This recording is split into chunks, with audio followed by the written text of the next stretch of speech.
श्रेष्ठी भगवंतों की। शताब्दी देशनाचार्य गुरुवर विशुद्ध सागर जी महामुनिराज की। श्रुत संवेगी श्रमण मुनि श्री आदित्य सागर जी महामुनिराज की। 3 कम 9 करोड़ महामुनिराजों की।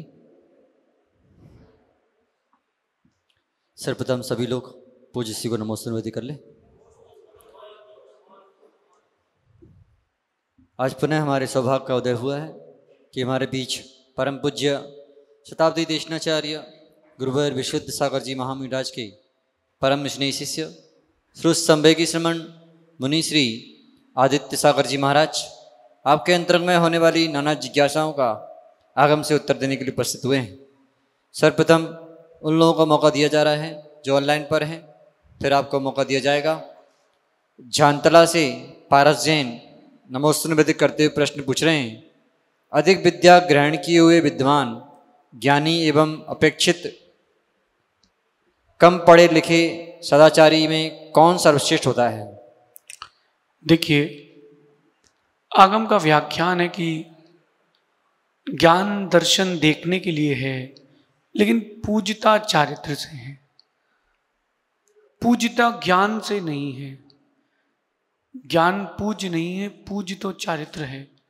अगर कोई आगम के अच्छे ज्ञाता हैं तो वो उपेक्षणीय नहीं है, भले ही वो चारित्रवान ना हो। चारित्रवान से मतलब चारित्रहीन ना हो। अगर कोई अल्प चारित्र का भी ज्ञाता है और पालन कर रहा है लेकिन ज्ञानी है तो उसका भी अपना एक स्थान है, लेकिन पूज्य चारित्र ही है। अगर कोई व्रती श्रावक है और उसके पास ज़्यादा ज्ञान नहीं है तो व्रती श्रावक अधिक पूज्य रहेगा, उसका स्थान अधिक रहेगा। ज्ञान कीर्ति दिला सकता है, लेकिन मोक्ष दिलाने वाला चारित्र ही होता है। इसलिए एक बात हृदय में अपने नोट करके रखना, अगर आपको ज्ञान नहीं है चलेगा, लेकिन आपका चारित्र पक्का है तो ही चलेगा। ज्ञान कमजोर होगा ज्ञान पक्ष तो कोई बात नहीं, लेकिन चारित्र पक्ष मजबूत होना चाहिए, ऐसा समझिए। कोटा से मोक्षिका जैन नमोस्तुति निवेदित करते हुए प्रश्न पूछ रही हैं। अपने पास्ट को कैसे भूलें और आगे कैसे बढ़ें, और अपनों की दी हुई चोट इतनी गहरी क्यों होती है, और बुरी चीज़ों की यादों से कैसे दूर जाएं? देखिए, आपको ओवरलैपिंग करना पड़ेगी। जब कभी कहीं चोट लग जाती है और माँ कहती घोड़ा कूदा, तो आप उस चीज़ को वहीं छोड़ देते हो और कहीं और लग जाते हो। तो ओवरलैपिंग की जो टेक्निक है उससे आप काम करोगे तो आप बच सकते हो। ये हर किसी के जीवन में बहुत सारे क्षण आते हैं, अच्छे बुरे, अच्छे से अच्छे, बुरे से बुरे। तो जो पूर्व की स्मृतियां हैं या वर्तमान का समय है अशुभ का, उसके बारे में आप सोचना बंद करें। दूसरी चीज, शुभ से शुभ काम करें तो वो चीज आपकी ढक जाएगी और यहाँ मन लग जाएगा। क्योंकि भगवान महावीर स्वामी भी क्यों ना हो, दिन तो उनके भी खराब थे, तो अपन तो फिर उनसे अच्छे ही हैं। तो इन सब चीज़ों को समझेंगे तो आप आगे बढ़ सकते हैं। क्योंकि पूर्व की स्मृतियाँ अगर ज़्यादा गाढ़ी हो जाएंगी तो वर्तमान का किया हुआ पुरुषार्थ आपका निष्फल जैसा हो जाएगा। तो वर्तमान के पुरुषार्थ को भी स्थान दें, अच्छे कामों को करना प्रारंभ करें जो खुशी देते हैं, तो उनसे आप ओवरलैपिंग कर लेंगे। रही बात जख्मों की और चोट की, वो तो जिंदगी भर चलती रहेगी। आज कोई और देखे गया है, कल कोई और देखे जाएगा, वो चोटें तो चलती रहेंगी, उसका विकल्प ना करें। हमको तो इतनी चोटें लग चुकी कि अब जगह ही नहीं बची है। आप हंस रहे हो और जिसके ऊपर बीती वो जानता है। तो ज़्यादा विकल्प ना करें, जिंदगी छोटी सी है, अपने लिए जिए, खुश होकर के जिए, मुस्कुरा के जिए। ओवरलैपिंग कर लें तो आपके जीवन में और आनंद आएगा, ऐसा समझिए। कोटा से आशीष जैन नमोस्तुति निवेदित करते हुए प्रश्न पूछ रहे हैं। सुनने में आता है कि पुण्य से ही सब कुछ मिलता है, पुण्य प्रबल होगा तो सब कुछ अच्छा होगा। विद्यार्थी का जीवन व्यतीत करते हुए पुण्य किन किन साधनों से बढ़ाया जा सकता है? कृपया समाधान कीजिए। देखिए, पुण्य और पुरुषार्थ ये दो वो चाबियां हैं जिनके एक साथ लगने पर किस्मत का ताला खुलता है। ऐसे एक ही से ताला किस्मत का नहीं खुलेगा। कुछ लॉक ऐसे होते हैं जो दो चाबी से खुलते हैं। तो अगर आप चाहते हो कि किस्मत और जिंदगी के आपके अच्छे दिन आए, तो पुरुषार्थ और पुण्य दोनों तालों, दोनों चाबियों को एक साथ घुमाएं। ये आपके ऊपर है। अगर पुरुषार्थ वाली चाबी घुमा के छोड़ दी और पुण्य की चाबी नहीं लगाई, ताला नहीं खुलेगा। पुण्य की चाबी घुमा दी और पुरुषार्थ ही नहीं किया तो कैसे घूमेगा? माँ भी बच्चे के मुख में एक रोटी का टुकड़ा रख देती है, चबाने का पुरुषार्थ तो बेटे को करना पड़ता है। और माना कि माँ ने दूध भी पिला दिया हो तो भी गुटकने का पुरुषार्थ तो बेटे को ही करना पड़ेगा। और माँ ने जबरदस्ती मुख के अंदर भी डाल दिया हो तो पचाने का पुरुषार्थ तो बेटे को ही करना पड़ेगा। अल्टीमेटली पुरुषार्थ तो करना ही पड़ेगा। लेकिन पुण्य प्रबल होगा तो पुरुषार्थ कम भी करोगे तो काम जल्दी होगा। मैंने कई बार एक चीज अनुभव की है कि जीवन के कई पड़ाव ऐसे आते हैं जहां अपन चलते जाओ और सारे गेट खुले मिलते हैं। कई पड़ाव ऐसे आते हैं जहां पर गेट बंद मिलते हैं। वो इसीलिए बंद मिलते हैं क्योंकि पुण्य उस समय कमजोर है, पुण्य की चाबी मिल नहीं रही। और पुण्य की चाबी के लिए पंच परमेष्ठी की आराधना से श्रेष्ठ कुछ नहीं। मेरा यह अनुभव है, जिसने भक्तामर जी का पाठ या भक्तामर विधान को प्रतिदिन किया है, लंबे समय तक किया है, तो जो लंबे लंबे पुराने कर्म हैं वो चकनाचूर हो जाते हैं। एक कारण ये, दूसरा मन को शांत रखें, संक्लेशता रहित रहें, छोटे छोटे दान करते रहें, छोटे छोटे अनुकंपा दया करते रहें। चिड़ियों को दाना खिला दें, गाय को घास खिला दें, ये भी अनुकंपा दया है। कुंद कुंद स्वामी ने इसको भी पुण्य का आश्रय कहा है, ये भी करना चाहिए। अब इन सब से हटके जितना मन आपका संक्लेशता रहित रहेगा उतना ज्यादा पुण्य का आश्रय होगा। घर बैठे भी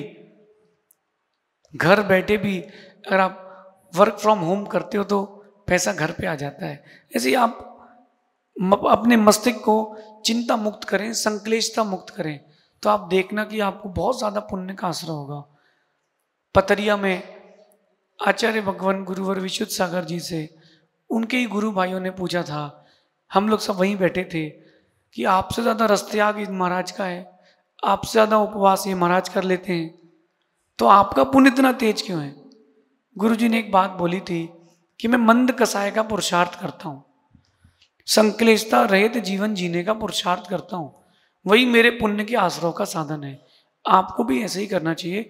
धार्मिक क्रियाएं भी करें और शांति की प्रक्रिया भी करें। धार्मिक क्रियाएं बाहर चलें, शांति की प्रक्रिया अंदर चले, पुण्य का आश्रय होगा, ऐसा समझिए।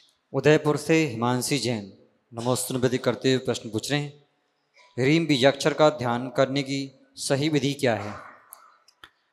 देखिए, ध्यान करने की सही विधि ये है कि आपको अंतरंग बहिरंग दोनों शुद्धियों का ध्यान रखना पड़ेगा। बहिरंग में आपके वस्त्र स्थान स्वच्छ हो, और अंतरंग की अगर बात करते हैं तो अंतरंग में आपके पहले क्लीनिंग कीजिए, फिर आपको ध्यान की अनुभूति मिलेगी। जैसे किसी पुराने घर में अपन पेंट करना चाहे या पुराने पेंट के ऊपर पेंट करने की इच्छा हो तो आप पहले घिसाई करते हो, घिसाई करने के बाद एक बार पुट्टी मिलाते हैं, फिर इसके बाद पेंट किया जाता है तो लंबे समय तक टिकता है। और जो पेंट के ऊपर पेंट कर देते हैं वो सरकारी स्कूल जैसे हर तीसरे दिन गिरता है। तो अगर ध्यान करना चाहते हैं तो पहले अपने अंतरंग में श्वासोच्छ्वास का प्रयोग करके सफाई कीजिए।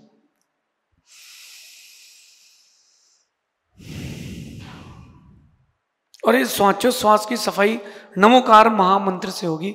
नमो अर्हंताणम सांस लें, नमो सिद्धाणम श्वास छोड़ें, नमो आयरियाडम श्वास लें, नमो वज्रायाडम श्वास छोड़ें, नमो लोए यहाँ श्वास लें, सव्य साउडम यहाँ श्वास छोड़ें।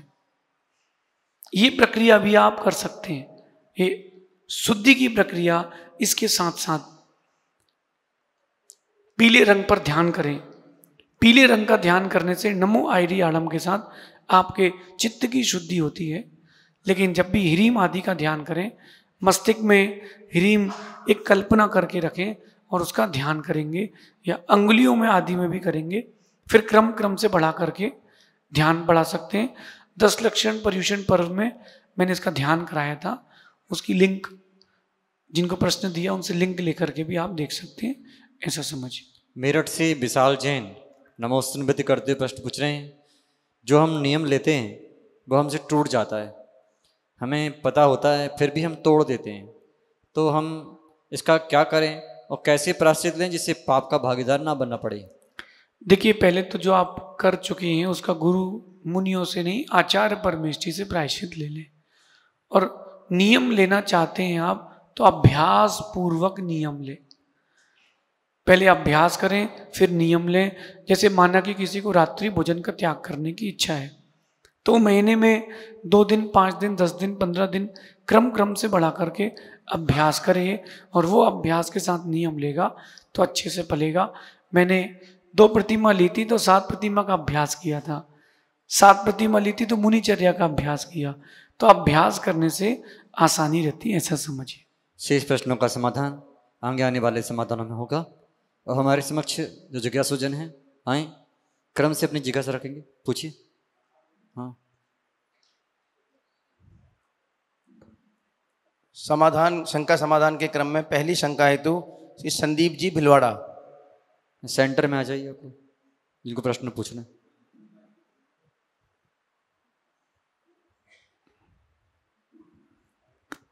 दया मुनिराज के चरणों में मेरा बारंबार नमोस्तु। गुरुदेव, मेरी एक शंका है, जैसे हम तीर्थ क्षेत्र इत्यादि में जाते हैं तो वहाँ पूजन अभिषेक करते हैं, और वही पूजन अभिषेक हम हमारी कॉलोनी में करते हैं, तो वहाँ हमारी विशुद्धि मतलब तीव्र हो जाती है और सेम विशुद्धि हमारे कॉलोनी वाले में नहीं हो पाती, तो इसका क्या समाधान है? देखिए, 2 कारण हैं, ओके। एक बहिरंग निमित्त और एक अंतरंग निमित्त, और क्षेत्र का भी प्रभाव आपके जीवन में पड़ता है। मैंने तो ये नोटिस किया है और मेरे जीवन का अनुभव रहा है। मैंने सम्मित शिखर जी की टोटल 36 वंदनाएं की है विशुद्धि के साथ। जो मन सम्मित शिखर जी में लगता है वो दुनिया में कहीं नहीं लगता है। अब ऐसा क्यों होता है? सम्मित शिखर से मेरा अनुराग है इसलिए क्या? नहीं, वहाँ अनंत सिद्धों की वर्गणाएं हैं। जो तीर्थ क्षेत्र होते हैं वहाँ पर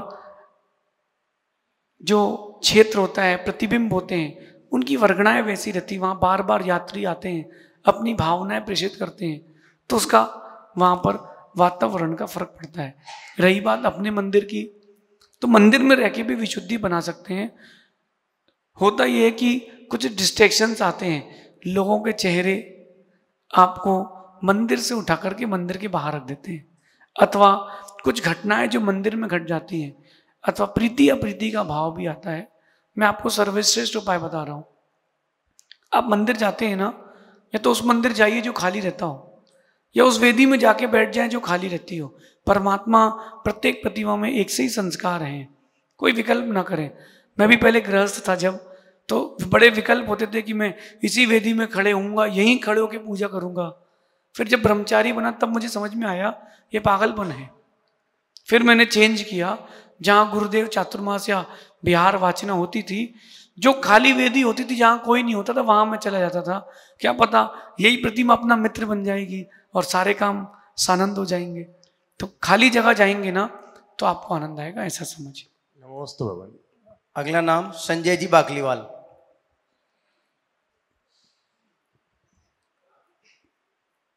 नमस्ते भगवान। मेरा एक सिंपल सा क्वेश्चन है महाराज जी कि भगवान अच्छे आदमी की परीक्षा क्यों लेता है वो निस्बत बेकार आदमी से? बहुत अच्छी बात संजय भी, ऐसा है। कर्म जो है वो ऐसा करता था और ऐसा करता भी रहेगा, और ये क्रम रुकेगा भी नहीं। पहले आपको मैं कर्म सिद्धांत से बताता हूँ। जो व्यक्ति बुरे काम करते हैं उनके कर्म का उदय जल्दी नहीं आएगा, क्योंकि कर्म सिद्धांत है। जो जितना बड़ा कर्म का बंध करता है वो उतने अधिक समय बाद उदय में आता है। जैसे किसी ने 7 सागर की आयु का बंध किया, 7 सागर की स्थिति का बंध किया, तो वो 7000 वर्ष बाद उदय में आएगा। उस स्थिति को उदय में लाने में उसको इतना समय लगेगा। तो जो पाप कर रहे हैं उनका एकदम से उदय में नहीं आएगा। अभी जो पाप की क्रिया कर रहे हैं उनके और पुण्य का उदय आएगा, ताकि पूरा पुण्य खत्म हो जाए, उनको नरक आदि जाने में दिक्कत नहीं हो। लेकिन जो धर्मात्मा जीव है, धर्म कर रहा है, उसको जरूर विघ्न आएंगे। नियम से आएंगे, उसको धीरज रखना चाहिए। कर्म परीक्षा कर रहा है, तुम्हारे सारे पाप का उदय आएगा ताकि तुमको आगे स्वर्ग जाने में दिक्कत ना हो। लेकिन इस बीच में मन में कई बार उत्पीड़न होता है कि मेरे ही साथ क्यों, हम तो धर्मात्मा हैं, साधुओं की सेवा करते हैं, मंदिर आते हैं, दया दत्ती करते हैं। धीरज रखना, परीक्षा सोने की होती है, लोहे की नहीं। तराशा हीरे को जाता है, चीप के पत्थर को नहीं। तो कर्म अपनी परीक्षा ले रहा है, अपन को उत्तीर्ण होना है। मैंने बचपन के दिन भी देखे, कारों से भी घुमा हूं, फिर मैंने वो मध्य के दिन भी देखे, साइकिल के लिए पैसे नहीं थे, फिर वो दिन भी देखे कि जितने की साइकिल ली थी उतने का दिन में नाश्ता भी किया है। तो ये अप्स एंड डाउन्स लाइफ के हैं। आपको एक फ्रीक्वेंसी का लॉ बताता हूँ साइंस के हिसाब से।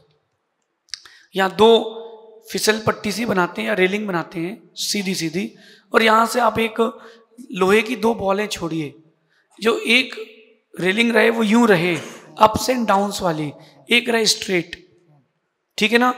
और दोनों में एक सी समय में एक सी स्पीड से आपने बॉल फेंकी है, जिसमें अप्स एंड डाउन्स है ना, वो जल्दी पहुंचती है। क्यों? क्योंकि उसको फ्रीक्वेंसी मिलती है। ऐसी कर्म परीक्षा ले रहा है, थोड़े दिन की बात है, हो सकता है कि आखिरी गियर बचा हो, आखिरी चाबी बची हो और अपन वहीं वापस लौट जाएं। धीरज रखें, भगवान के घर में देर है, अंधेर नहीं है। महाराज सर एक क्वेश्चन और है। मैं समय शेखर जी की बचपन में यात्रा की थी, तो वहाँ पे जब यात्रा कर रहे थे तो एक बार जो बंदे कोई पशु नर गति नहीं हुई, ये बोल के यात्रा प्रारंभ करी हुई थी। तो ये एक कहाँ तक? देखिए, वो एक बार बंदे नहीं है, भाव सहित बंदे जो कोई एक बार की वंदना तो डोली वाले भी कई बार कर लेते हैं। जो भाव सहित वंदना है वो सम्मित शिखर की फलित है। और मैंने तो सम्मित शिखर महात्मा ग्रंथ में एक बात पढ़ी है कि जिसने भाव सहित सम्मित शिखर जी की वंदना की है, अगर व्यापार चालू किया है नया, कई गुनी सफलता मिलेगी। दीक्षा ली है तो कई गुनी सफलता मिलेगी। और अगर उपसंग आदि बने हैं तो उनको सबसे पहले सम्मित शिखर जाना चाहिए, और वहां से लौटने के बाद जो ऊंचाइयां मिलती हैं उसका कोई कहना नहीं होता। नमस्ते गुरुदेव। आगे के क्रम में श्री सुरेश जी जैन, महावीरनगर फर्स्ट।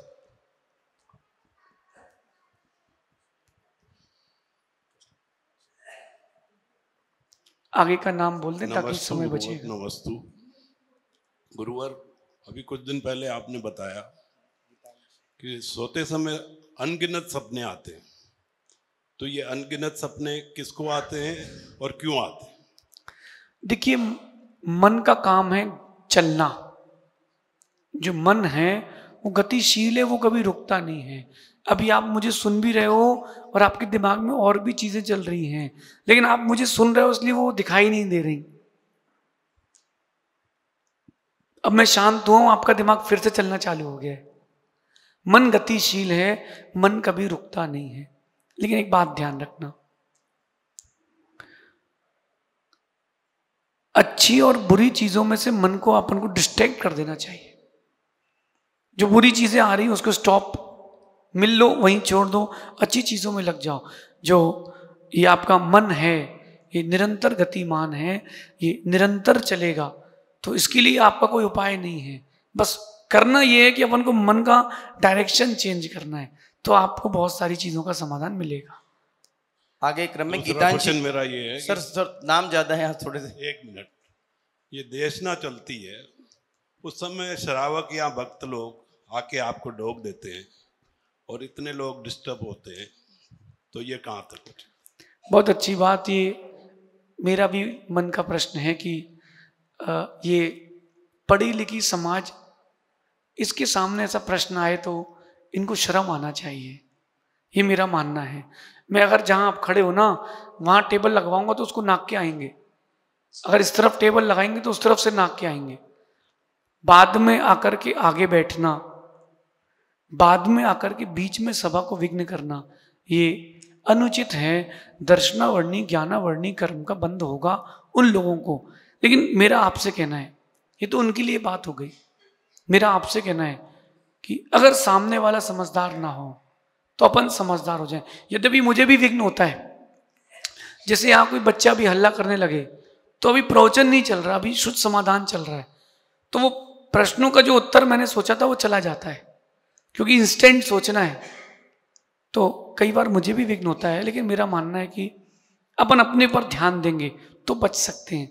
अगर कोई ये प्रक्रिया चली रही है, कोई समझदार नहीं है, तो अपन ही समझदार हो जाएं, ये ज़्यादा अच्छा है, ये मेरा मानना है। नमस्ते। गीतांशी जैन, इसके बाद तैयार हैं डॉक्टर सुधीर जैन। गुरुवर के द्वय चरणों में बारंबार नमोस्तु नमोस्तु नमोस्तु। गुरुवर, कभी कभी ऐसा होता है कि लाइफ के एक पॉइंट पे सेल्फ डाउट होता है, तो गुरुवर उसे हम कैसे ओवरकम करें और आगे ऐसा ना हो उसके लिए क्या करें? देखिए, सेल्फ डाउट की जो स्थिति आती है वो आपकी ही देन है। कई बार हमें लगता है कि हम कर पाएंगे कि नहीं कर पाएंगे। मेरा मानना है कि एक बार उतर जाना चाहिए, एक बार उतर जाएंगे तो कर जाएंगे, और अगर सफल हो गए तो मंजिल मिलेगी, सफल नहीं हुए तो अनुभव मिलेगा। तो इसमें दुख की कोई बात नहीं है। जब भी आप कुछ करोगे तो कुछ ना कुछ मिलेगा। एक अच्छे कविताकार ने कविता सुनाई थी हम लोगों की, खोदो खोजो जल मिलेगा और खोदो हल मिलेगा।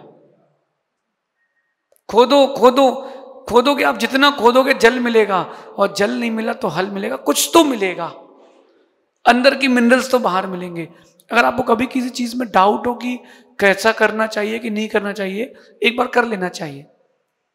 जो जॉब करने वाले लोग रहते हैं वो जैसे ही बिजनेस की ओर आते हैं तो बड़ा रिस्क फैक्टर रहता है उनके अंदर, कर पाएंगे कि नहीं कर पाएंगे, कैसे कर पाएंगे।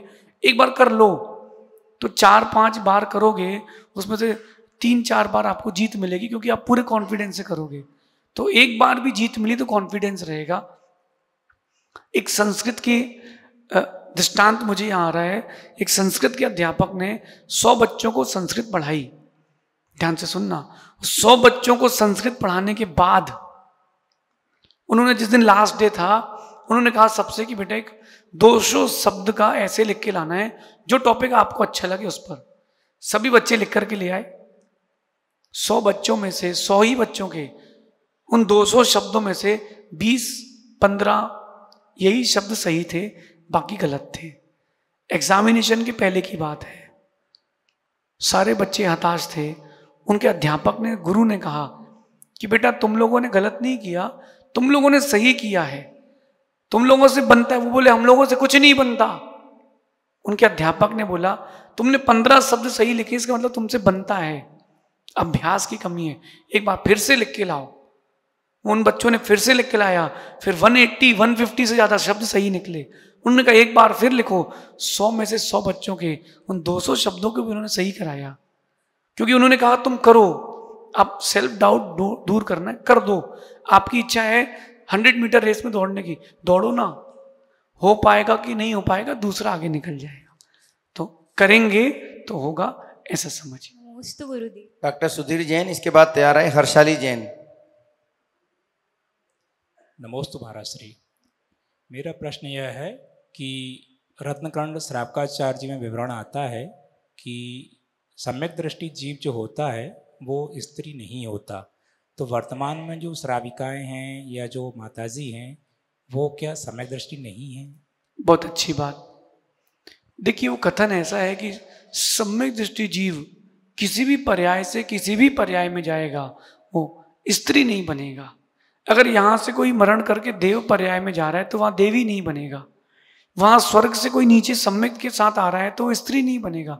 यहाँ तक कि भगवान की माँ कोई बना है तो जन्म से तो मिथ्या दृष्टि रहेगा। और रही बात पंचम काल की, पंचम काल में जितने मनुष्य पैदा होते हैं, भद्रबाहु स्वामी से लेकर के आज के पैदा हुए बच्चे तक, मुनिराज तक, सभी जन्म से मिथ्या दृष्टि ही थे। पंचम काल में सम्यक दृष्टि लोगों का जन्म नहीं होता। रही बात आरिका माँ की या स्त्री वर्ग की, तो मिथ्यात्व के साथ जन्म लेकर के सम्यक प्राप्त कर सकते हैं। सम्यक्त्व को प्राप्त करने का निषेध नहीं है। निषेध यहाँ पर स्त्री पर्याय को प्राप्त करने का है, ऐसा समझिए। हर्षाली जैन, इसके बाद तैयार है सीमा जी जैन। नमस्ते गुरुवर। एक छोटा सा प्रश्न और है गुरुदेव। प्रश्न यह है कि कभी कभी जीवन में ऐसा होता है कि प्रतिकूल वचनालाप के कारण मन में विकल्पों की तरंगें उत्पन्न हो जाती हैं और वे विकल्प काफ़ी समय तक शांत नहीं होते हैं, जिनसे निरंतर अशुभ आश्रय भी होता है, आर्त ध्यान भी होता है। तो इन परिस्थितियों में हम अपने मन को कैसे अच्छा रखें, कृपया बताएं। नमोस्तु गुरु। देखिए, ओम इग्नोराय नमः, ये उपेक्षा भाव सर्वश्रेष्ठ है। जीवन का क्रम है, चलता रहेगा। अपन जब सब्जी लाते हैं, सड़ी निकल जाती तो क्या करते हैं? या सब्जी लाए थे अच्छी और सड़ गई तो क्या करते हैं? कोई व्यक्ति मैंने नहीं देखा कि सब्जी लाया हो सड़ गई हो तो उसने अपने घर की बिल्डिंग से कूद के आत्महत्या कर ली हो। मैंने तो किसी को नहीं देखा। या वो पानी भर के लाया हो, उसमें कोई जीव मर गया हो तो पानी ना फेंका हो। जैसे उस सब्जी को आपने फेंक दिया, ऐसी उस बात को फेंक दें। छत पर जाएं और एक कागज़ का डिब्बा बनाएं, कागज़ की प्लेन बनाएं, उसमें समस्या का नाम लिखें और धीरे से पड़ोसी के यहाँ डाल दें। आज से मेरी समस्या का समाधान। सब्जी खराब हो गई तो गाय को खिला दो, समस्या आ गई पर्ची लिख के पड़ोसी के यहाँ उड़ा दो, समस्या का समाधान हो जाएगा। नमस्ते गुरुदेव। हर्षाली जैन, इसके बाद तैयार है सीमा जैन। नमस्ते महाराज जी। महाराज जी, मेरी ये जिज्ञासा है कि हमें इतने समय के बाद जैन कुल मिला है, मनुष्य गति मिली है, तो भी हम निरंतर यही काम करते रहते हैं जिनसे हम संसार के चक्र में उलझे रह जाते हैं। तो हम इस चक्र से बाहर निकलने के लिए हमारा क्या लक्ष्य होना चाहिए और हम उसकी प्राप्ति कैसे कर सकते हैं? देखिए, क्रिया हमारी है, भावना हमारी है। ये जो शब्द आ रहे हैं ना कि जैन कुल मिला है, ये शब्द दो प्रकार से आते हैं। एक होते रटे वाले जो बचपन से पढ़ाया गया है पाठशाला में कि 84 लाख योनियों में सर्वश्रेष्ठ योनि जैन योनि, मनुष्य पर्याय मिली उसमें जैन कुल मिला, ये रटे हुए बात। और एक होता है अंतरंग की विषय, अंतरंग में उसके प्रति विषय के प्रति रुचि होना। मेरा ये मानना है कि सुधार समाधान हमें खुद से करना है, दूसरे से नहीं करना। अगर मैं चाहता हूं कि ये जो भैया सामने बैठे हैं ब्लू टी शर्ट पहने हैं, ये वाइट पहन लें, तो हम ये नहीं सोचते अगर वाइट पहनना है आप ही वाइट पहन करके आओ। जैसे सभा में जब प्रवचन सुनते हैं तो बिना सिर ढांके प्रवचन नहीं सुनना चाहिए, जिन देशना को, चाहे स्त्री वर्ग हो चाहे पुरुष वर्ग हो। अब ये बात अगर आपके मन में आ गई है तो कल से आप टोपी लगा के बैठना, धोती पहनो तो सिर ढांक करके बैठना, खाली सिर नहीं सुनना। तो सुधार हमें स्टार्टिंग में खुद से करना पड़ेगी। तो स्टार्टअप कर लें। अपन को ये बात समझ में आ गई है कि देखो जैन कुल मिला है, ये सत्य है, यही सच है। हमें अपने सुधार से स्टार्टअप कर लेना चाहिए और अपना सुधार इतना बड़ा हो कि दुनिया आपके सामने बौनी हो जाए।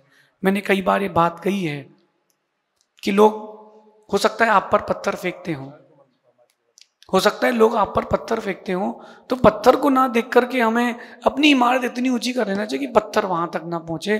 गलती उसकी नहीं जिसने पत्थर फेंका, गलती हमारी है कि हमारी इमारत छोटी क्यों है। ऐसी जो कर्म का उदय आ रहा है, जो कर्म का उदय आ रहा है या हमारा मन भटक रहा है, गलती उसकी नहीं, गलती हमारी है कि हम जा क्यों रहे हैं। तो अपने सेल्फ रियलाइजेशन करें, सेल्फ अपने खुद का सुधार प्रारंभ करें, तो अपन को जैन दर्शन की गूढ़ता प्राप्त होगी। दुनिया को देखना बंद कर दें, कौन बच्चे क्या कर रहे हैं क्या नहीं कर रहे हैं, इससे क्या, हम क्या कर रहे हैं, बात ये है। तो महाराज जी उसके लिए क्या करना चाहिए? उसके लिए बेटा आज से, अभी से प्रयास करना चालू करना चाहिए। भोजन की शुद्धि, भाषण की शुद्धि और वस्त्रों की शुद्धि, इन 3 चीजों पर ध्यान देना चाहिए। एक भोजन, जो आप भोजन कर रहे हो वो जितना शुद्ध होगा उतना मन विशुद्ध होगा। दूसरा वस्त्र, जो आपके वस्त्र हैं वो आपके अंतरंग को दर्शाते हैं और आपकी भाषा वो आपके भावों की अभिव्यक्ति है। इन 3 चीजों पर ध्यान देंगे तो जरूर आप अपने मनुष्य पर्याय के प्रयोजन को सार्थक कर पाएंगे। सीमा जैन, इसके बाद तैयार है शुभम जी पाटनी। नमोस्तु महाराज श्री। महाराज श्री, ये 3 अशुभ लेशियाएं चौथे गुण स्थान तक होती है, तो फिर ये पुलाग वकुश कुशील में ये किस अपेक्षा से हो सकती है? देखिए, पुलाग बकुश आदि जो मुनराज की व्याख्या है वहाँ पर जो अशुभ लेशिया घटित की जाती है, एक बात ध्यान रखना, लेशियाओं के लिए आगम में वर्णन है। शुभ शुभतर शुभतम, अशुभ अशुभतर अशुभतम, प्रत्येक लेशिया के 6 भेद किए गए। जब व्यक्ति पुलाग आदि गुणस्थान में, 6वें गुणस्थान में पुलाग आदि मुंजाज होते हैं, जब वो गुणस्थान से गिरने वाले होते हैं, तब की समय की व्याख्या समझना। बाकी मुनिराजों की तो शुभ लेश्या ही होती है, और ये कोई जरूरी नहीं है कि लेश्याओं को आप गुणस्थान से घटित करें। एक बात ध्यान रखना, पहले गुणस्थान में भी शुक्ल लेश्या हो सकती है, 6वें गुणस्थान में भी अशुभ लेश्या हो सकती है, और 6वें गुणस्थान की अशुभ लेश्या गिराएगी तो, लेकिन इतना नीचे नहीं गिराएगी, और शुक्ल लेश्या पहले गुणस्थान की भी उठाएगी तो इतना ऊंचा उठा देगी कि 9वें गिरेव तक ले जाएगी। लेश्या का संबंध सम्यक्त के साथ नहीं है, लेश्या का संबंध आपकी कषाय और योग से है। कषाय और योगों से जो अनुरंजित परिणाम है वो लेश्या है, लेकिन भिन्न भिन्न गुणस्थानों में भिन्न भिन्न लेश्या का वर्णन दिया है। जैसे पीत पद्म शुक्ल लेश्या, ये 3 लेश्या स्वर्ग में होती हैं, होती कि नहीं? और ऊपर के स्वर्ग में तो पहला गुणस्थान भी हो सकता है, अभव्य जीव का तो पहला ही गुणस्थान रहेगा।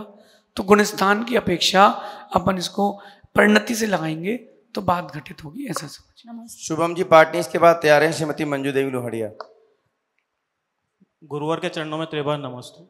गुरु, मेरा प्रश्न ये है कि हम देशना और गुरुवर के बीच में जब भी हम होते हैं तो हमारा क्रोध वगैरह सब कुछ गायब हो जाता है, लेकिन जैसे ही हम वापस सांसारिक जीवन या व्यापारिक जीवन में चले जाते हैं तो वैसा कर नहीं पाते। सोचते हैं कि वैसा होगा लेकिन हो नहीं पाता, तो इसके लिए क्या उपाय है? देखिए, फिर जहां शांति मिल रही है वहां ही रहना चाहिए। होता यह है कि अनादि के संस्कार या वहां के संस्कार गाढ़े हैं, तो अपन वहां जाते हैं ना तो चीजें हावी होती हैं। लेकिन मेरा मानना है कि अगर 1 घंटे यहाँ शांत रहे हैं तो इसका संस्कार जाएगा नहीं, ये संस्कार भी साथ में ही जाएगा। आपके पास नीला रंग ज्यादा था और वो ढुल गया, और एक कपड़े में लिमिटेड एक रुमाल में ही ढुल गया पूरा एक साथ, तो उसको साफ करने में, उसको वापस वाइट करने में टाइम तो लगेगा। ऐसे जो संस्कार पुराने हैं या उन्हीं निमित्तों को, उन्हीं चीजों को देख देख के वापस वैसे ही अट्रैक्शन हो जाता है, तो समय लगेगा। लेकिन इसकी वासना, विषय वासना समझना, ये वासना अशुभ वाली मत लेना। जो देशना सुनी है उसके संस्कार, उसकी वासना, उसका स्मृति, उसका ध्यान जितना बार बार रिपीटिशन करेंगे तो हो जाएगा। मैंने बचपन में देखा था माँ को, वो मेरी स्कूल की शर्ट से ऐसे ऐसे दाग निकाल रही थी, आप लोगों ने देखा हो तो। वो कपड़े को, दाग को वहीं वहीं घिस रही थी। उस जितने उसने घर्षण किया माँ ने, उतनी जल्दी वो दाग चला गया। ऐसे यहाँ बैठ कर के बार बार घर्षण करें तो वो चीज़ रह जाएगी। मैं तो कई बार सोचता हूँ कि 10 लक्षण के 10 दिन भगवान आत्मा और 11वें दिन वापस शैतान आत्मा। दिन तो वही है, महीना वही है, 11वें दिन क्या हो जाता है, एकदम से वो समोसे वाले की याद आने लगती है, पोहे वाले की याद आने लगती है, कोटा कचौड़ी की याद आने लगती है। 11वें दिन क्या होता है, 10 दिन जी सकते थे तो 11वें दिन भी जी सकते थे। तो अपन पुनर्अभ्यास करेंगे, वो चीजें आपके लिए पुराना इतिहास लेके रखिए तो अट्रैक्शन होता है। यहाँ कितने अच्छे भाव हैं, यहाँ से बाहर निकले और जैसी ठंडाई का ठेला दिखा, आइसक्रीम की दुकान दिखी, वापस गाड़ी पलटी से उतर जाती है।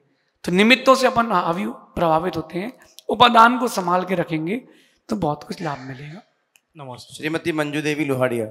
इसके बाद तैयार हैं श्रीमती कुसुम जी जैन। गुरुवर के चरणों में मेरा बारंबार नमोस्तु नमोस्तु नमोस्तु। गुरुवर, तीर्थंकर बालक का जब जन्म होता है, चारोनिकाय के देव अपना परिकर लेकर साथ आते हैं और फिर जन्माभिषेक के लिए पांडुशाला ले जाते हैं, तो दृश्य होता है अदृश्य होता है। देखिए, और एक उत्कर्षण अपकर्षण संक्रमण उदय उदीर्ण, ये समझाइए महाराज।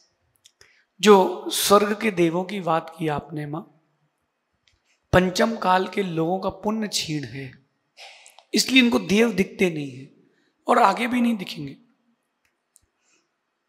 वो जो लोग कहते ना कि ओहो हमको तो आज देव दिख गए, सफेद रंग के थे, ये सब झूठे लोग हैं। वर्तमान में पंचम काल में ना वैमानिक देव दिखेंगे ना व्यंतर आदि दिखेंगे। चतुर्थ काल की बात है, सब कुछ दृश्यमान होता है। क्षीर सागर से लगती है लाइन देवों की 5वें क्षीर सागर से, और जम्बू द्वीप के मध्य में सुमेरु पर्वत तक लाइन लगती है, सबको सब कुछ दिखता है। ऐरावत हाथी लेकर के सौदर मिल रहता है, सबको सब कुछ दिखता है। और उसी को देख करके, ये देव रिद्धि दर्शन देख करके भी करोड़ों लाखों लोगों को सम्यक दर्शन हो जाता है। तो उस समय जो देव थे वो दृश्यमान ही रहते हैं। और जो उदय उदीर्णा का प्रश्न है ये बहुत विस्तृत है, कल दोपहर के स्वाध्याय में ले लेंगे। संक्षेप में समझना कि कर्मों को पहले से बुला लेना, बाद में बुला लेना। जैसे किसी ने आपको भोजन के लिए बुलाया 8 तारीख को, बोले हम तो 8 को बाहर जा रहे हैं, आप 7 को ही आ जाना। नहीं, आप तो 9 को आना, अभी आप रुको, बाद में आना, हमारे आतिथ्य को भी अपने पास रखना। ऐसे इस प्रकार से दृष्टांत समझना। विस्तार से आपको हम दोपहर में कल समझा। जन्माभिषेक मनुष्य भी जा सकते हैं वहाँ। जन्माभिषेक देखने के लिए मनुष्यों का कोई प्रकरण नहीं मिला। हाँ, मुनिराज गए हैं, रिद्धिधारी मुनिराज भगवान के जन्माभिषेक में उनका जन्माभिषेक देख के आए हैं। ऐसा प्रकरण विमलनाथ भगवान के पुराण में आया है। बाकी सामान्य मनुष्य जिनके पास रिद्धि भी क्यों ना हो, रिद्धि से मतलब आकाश कामनी विद्या भी क्यों ना हो, उनकी भी एक लिमिटेशन है। वो सुमेरु तक तो चले जाते हैं, लेकिन सुमेरु के ऊपरी भाग तक नहीं जाते। तो सबकी अपनी मर्यादा है। मनुष्यों का प्रकरण कहीं पढ़ने में अभी नहीं आया, ऐसा समझ। नमोस्तु गुरुदेव, नमोस्तु। कुसुम जी जैन। महाराज श्री, जब हम कोई बुरा काम करते हैं तब ये क्यों नहीं सोचते कि भगवान देख रहा है, और जब शांति धारा कराते हैं तो सोचते हैं कि अच्छा फल मिलेगा? देखिए, ऐसा है कि सब अपने अपने मन की बातें हैं। अगर मन में ये बात आपके आ गई है तो फिर आप कोई गलत काम नहीं कर पाओगे। बात समझना। आज के समय मैंने देखा कि जब कोई अभिषेक कर रहा हो या महाराज के पास जा रहा हो तो बोले भैया एक फोटो खींचना, भैया एक फोटो खींचना, अथवा वो सेल्फी ले लेता स्वयं। एक व्यक्ति आया मेरे पास, बोले महाराज जी एक फोटो खिंचवा लूं। मैंने कहा भैया आशीर्वाद, मेरे को क्या करना, तेरे को खींचना तो खींच ले। फोटो खिंचवा के वो अपने नगर पहुंचा और वहां कहता है कि महाराज जी से पूरी बात हो गई हमारी, तो अपन को ऐसा नहीं ऐसा काम करना है। तो वहां की कमेटी का फोन है, महाराज जी आपने आशीर्वाद दिया। मैंने कहा नहीं, वो तो फोटो खिंचवाई तो उसने आशीर्वाद दिया है। तो आप देखो कि गुरुओं के पास भी आए तो फोटो खिंचा के गए तो भी क्या परिणति थी। तो व्यक्ति जानता सब है लेकिन मोह वशात वो करता वही है।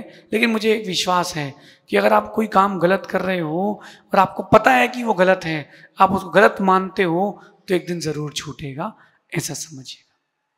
और महाराज जी, ये गौशाला में गाय तो रखते हैं, तो भैंस को क्यों नहीं रखते? देखिए, ऐसा कोई निषेध नहीं है कि गौशाला में गाय ही रखी जाए। मेरे हिसाब से तो बकरी भी रख लेना चाहिए। क्या दिक्कत है, क्या दिक्कत है? मैं आपको एक बात बताता हूँ। हम लोग बिहार कर रहे थे, उदयपुर से जंगल जहाँ गए थे, सामने एक मीट की शॉप थी, वहाँ एक बकरा बंधा था। उससे हम लोगों ने पूछा कि बकरा कितने का देगा, तो उसने देख लिया कि जैन लोग हैं, उसने कहा 10,000 रुपये का दूंगा। तो हम 10 लड़के थे साथ में, हमने सोचा कि चलो ले लेते हैं। लेकिन समस्या ये थी कि रखें कहाँ। अगर इसको जंगल में ले जाके छोड़ देंगे तो ये वापस पकड़ लेगा इसको। तो सोचा क्या करें। जब तक 1-2 गौशाला वालों से बात किया और 1-2 लोग तैयार हुए, और जब तक लौट के आए तब तक उसके टुकड़े हो चुके थे। बहुत मन में पीड़ा हुई कि ले लेते, जो होता तो देखते। कुछ दिन मेरे मन में था कि साथ में कहाँ लेके जाएंगे, हमारी तो व्यवस्था है नहीं, उस बकरे को कहाँ रखेंगे। लेकिन मन में बड़ी पीड़ा हुई। माँ, गाय, भैंस, बैल, बकरी, गौशाला का मतलब ये नहीं होता कि गाय ही रखेंगे। गौ मतलब होता है 4 पैर के जानवर। जो जो असहाय होगा, जिसको शेल्टर चाहिए है, वो सब गौशाला में जाना चाहिए। आदरणीय श्रीमान भागचंद जी टोंगिया। इसके बाद तैयार है प्रिंसी जी जैन। भागचंद जी टोंगिया साहब। महाराज, आदिनाथ पुराण में कुलकर शब्द का वर्णन आया बहुत। ये कुलकर को त्यागी होते हैं या परिवार के लोग होते हैं या और कोई पदवीधारी है या कुछ है क्या? क्या देखिए, जब भोग भूमि का समापन होता है और कर्म भूमि का प्रादुर्भाव होने वाला रहता है तो बहुत सारे परिवर्तन आते हैं सृष्टि में।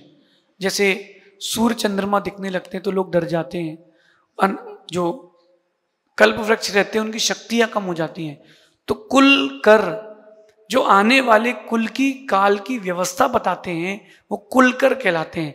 जैसे चक्षुष्मान नाम के कुलकर थे, तो पहले जब भोग भूमि था तो जुगलिया ने पुत्र पुत्री को जन्म दिया और उन्होंने छींक जमाई ली और चले गए। अब ये होने लगा कि उन्होंने जन्म दिया और वो सोचते कि ये क्या है, तो चक्षुष्मान नाम के कुलकर ने बताया कि तुम्हारी संतान है। नाभि राय जब आए तब उन्होंने नाभि क्रिया नाल क्रिया करना बताई, तो उनका नाम था नाभि राय। ये जो कुलकर होते हैं ये अपने उस समय के ज्ञान से सारी व्यवस्थाओं को व्यवस्थित करते हैं।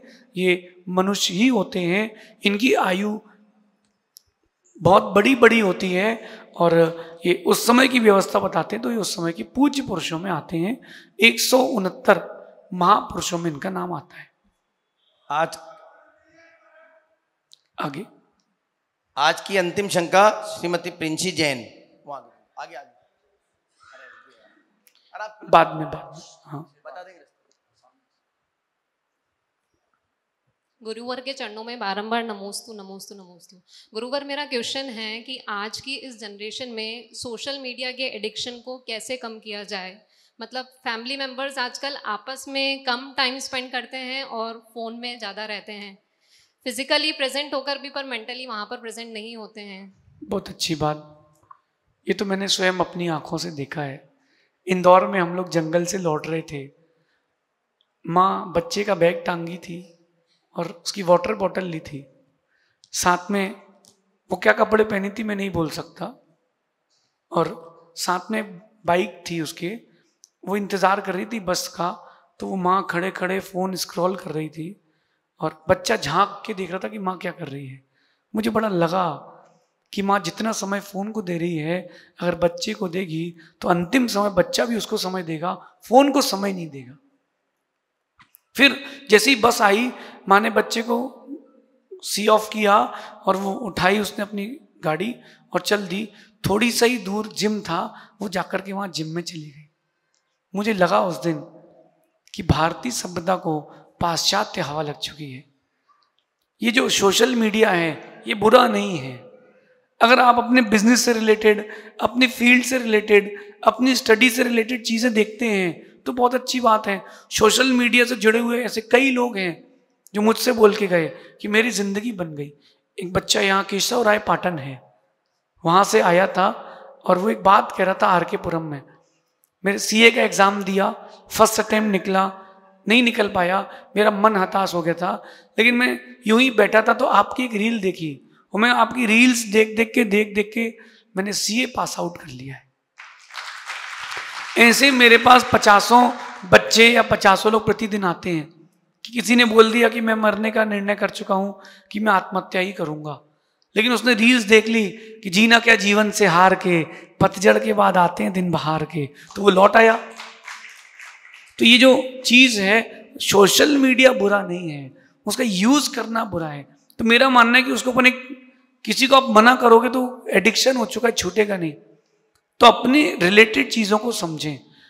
माना कि घर में जेंट्स हैं और वो सोशल मीडिया की एडिक्शन हो चुका है, तो उनको इस बात की प्रेरणा दें कि आप अपने बिजनेस से रिलेटेड करें। अगर आप अपने बिजनेस से रिलेटेड करेंगे तो नए नए आइडियाज़ आएंगे। बच्चे हैं तो उनको बोलो कि छोटे बच्चे हैं तो बेटा अपन क्रिएटिविटी का सीखते हैं कि चलो कि सी बनाने से कैट कैसे बनाते हैं, एक बड़ा सा गोला बना करके उसमें पूरी दुनिया का नक्शा कैसे बनाते हैं, उस चीज़ को दिखाएं। तो आप निषेध करेंगे ना तो आकर्षण होगा। परिवर्तन के लिए ट्रैक चेंज करें। जैसे बुरा नहीं मानना आप लोग, नहीं तो आजकल लोग जल्दी बुरा मान जाते हैं। ये जितने वृद्ध बैठे हैं इनको मैं कितना ही समझाऊं, ये उस चीज़ को जल्दी से समझ नहीं पाएंगे क्योंकि इनके पास पुरानी स्मृतियां बहुत सारी हैं।